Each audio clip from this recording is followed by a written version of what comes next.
Hey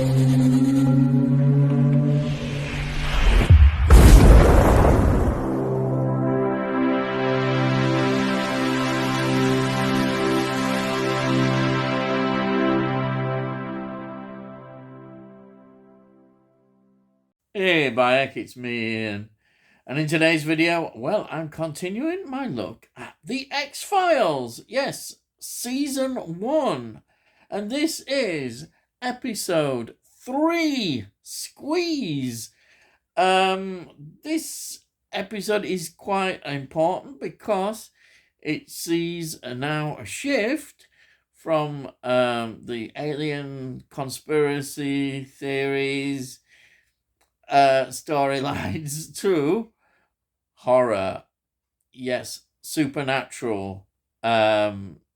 This is brilliant. It really is. And this is a creepy story. It really is. Now, we've had Deep Throat in the previous episode, and the next one is going to be Conduit.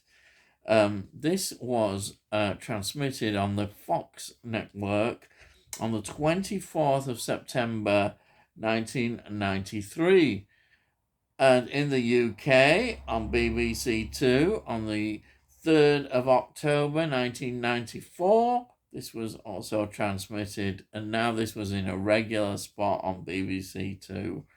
Wow, yes, this is great stuff. Now it's got two writers to this who had quite a bit of success outside the X-Files as well.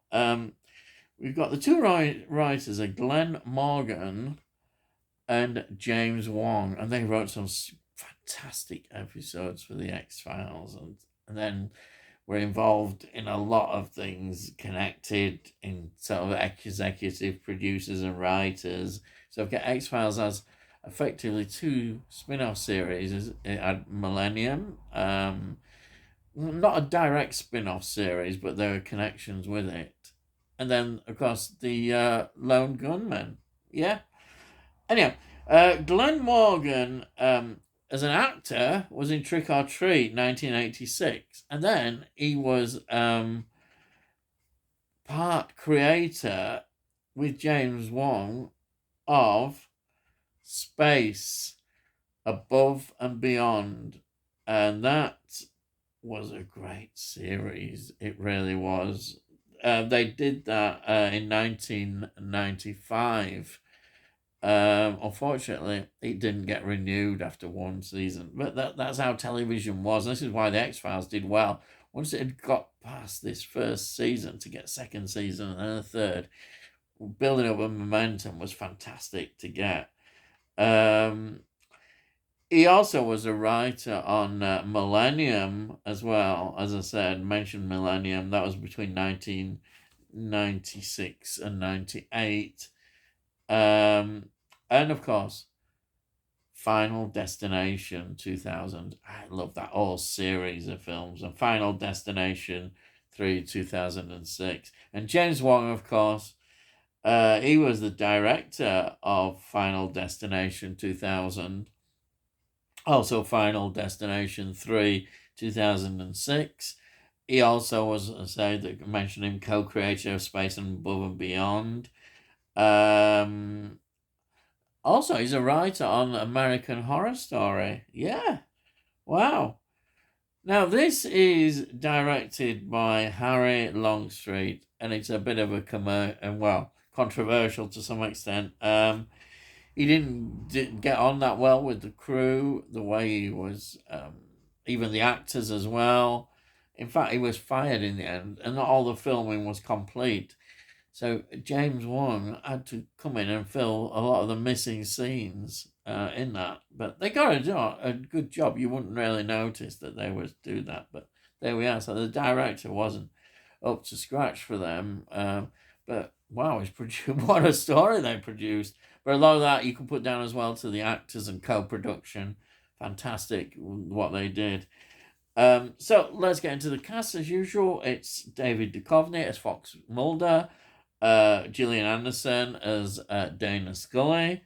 Then we've got Doug Hutchinson playing Eugene Victor Toombs, and what a performance this is. Wow, he is so creepy. Really is. Inspired casting and acting. Really is. It's wonderful. It really is. Now, in terms of film career, he was in Batman and Robin 1997, the George Clooney one. He was in The Green Mile. Now, everybody knows The Green Mile, the Stephen King story, 1999. Also, the Punisher Warzone movie, 2008. That's quite well known. Say lots of TV series and roles, but this role, it's just amazing what he does with it. And then we've got Donald Logie playing Tom Colton. Tom Colton, he was in this, he plays a bit of a character in this film who causes a lot of friction. He's one of the FBI people who are looking for promotion at all costs, and he's not really that good, is he? But anyhow, as an actor, Donald Logie, The Patriot, Mel Gibson, 2000 and just year 2000. Zodiac, remember Zodiac, 2007? He's in that.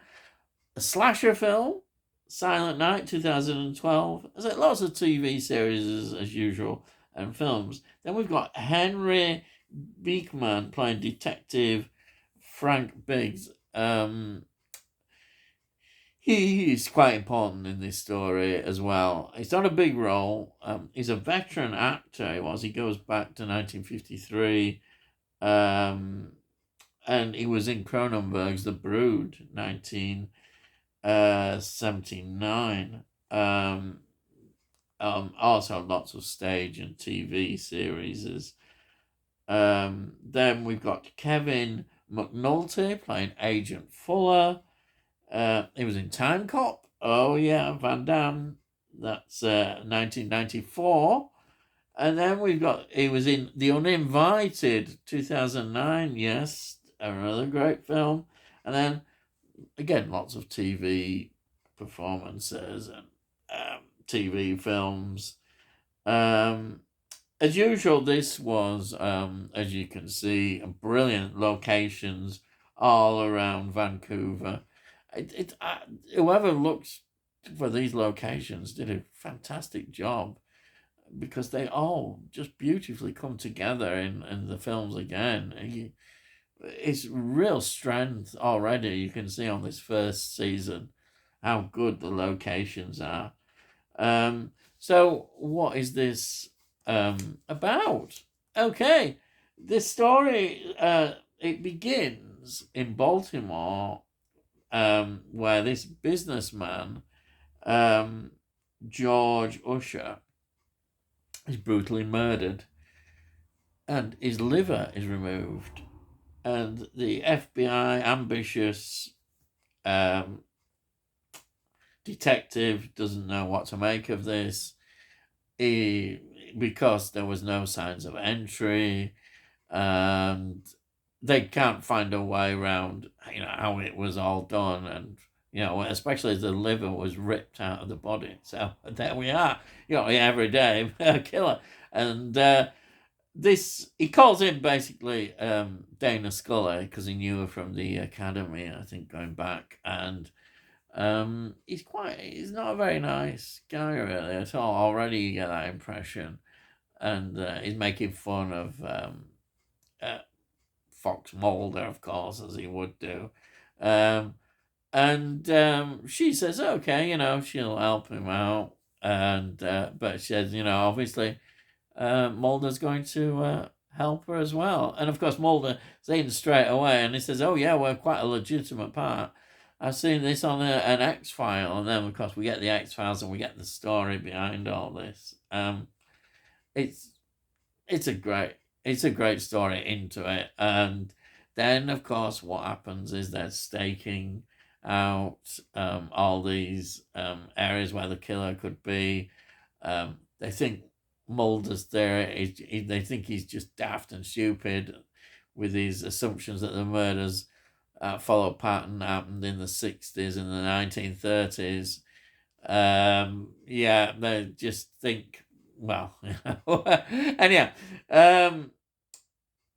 on one of these observations, when they're checking out, they discover this man in one of the passageways, going up into the ventilation system, uh, and well, they get him, they capture him, and his name is Eugene Toombs, and he does a lie detector test, and they can't find anything. They have to let him go, basically.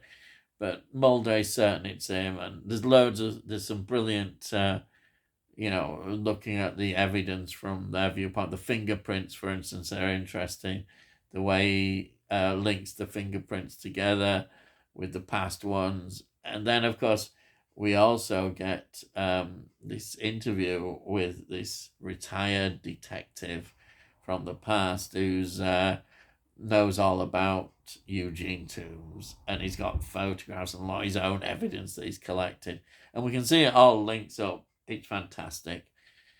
It's more murders occur, of course, and it's also quite intense in places when you're following it, and it's so good. This is an excellent episode. So creepy. It's all the performance of this actor, Doug Hutchinson. He is fantastic in this. It really is. He creeps people out. You can tell. Oh yeah. It is an amazing episode, and of course, this is an important episode, because, as I say, it established the X-Files in terms that it wasn't just on the alien conspiracy theory kind of. Here we have a straight horror story dealing with like supernatural ideas. It's great. I mean, this story was so light that the two writers, as say Morgan and Wong, decided to do another story in the same season. So episode 21, it's quite a long way off, we get Toombs. They wrote an episode called Toombs. Now, I know when I was getting into the X-Files, they did release a few VHS tapes of individual episodes, but they decided to change the policy, and they'd stick episodes together. And Toombs was one of those VHS releases where they stuck both episodes together. And so that's how I know this. Is to wear these episodes out, on VHS player, because there wasn't any other way of getting the rest of the series. They tended to release more of the alien conspiracy stories, but this wasn't one. So it was a nice release to have on VHS. Fantastic. Oh yeah, those were days, weren't there? And of course the DVD releases, you got all excited about them. Oh yeah, fantastic. Anyhow, this story is so important, really, because it really did signal to everybody the full potential of what this series could do, and it did it beautifully. And we get some wonderful stories ahead, going backwards and forwards with the on-running story, as well as these standalone stories. Oh yeah, it's great. I have a lot of affection for this first season. I really do. It's got so much going for it, and that's why I wanted to start reviewing them and sharing it. And it's a real pleasure to actually start viewing them all again. Yeah, hey, bye. I love them. Hey, so I always do this before I go. I'll show you. There it is. There's season 1 from the big giant box set. Alright, which has got the 9 seasons in. And another one of the mini series, because did some mini series, but this is fantastic. It's like gold to me. Fantastic. 24 episodes as well. So there we are. Now, if you're new to the channel, please subscribe, and then we'll let you know when I produce these videos, and also have a look in the playlist if you're interested. might find something you like, perhaps you won't. And if you like this video, please give it a like, because then it helps get it into YouTube, algorithms, and all that sort of stuff. And if you got any comments, please put your comments down. I love to read your comments. I say it all costs notes, so nowadays it's great. Cost of living, and it costs no. You can't say fairer than that. But I'm going on a bit, aren't I? Here I am. Anyhow, so all I gotta say is, I'll see thee again.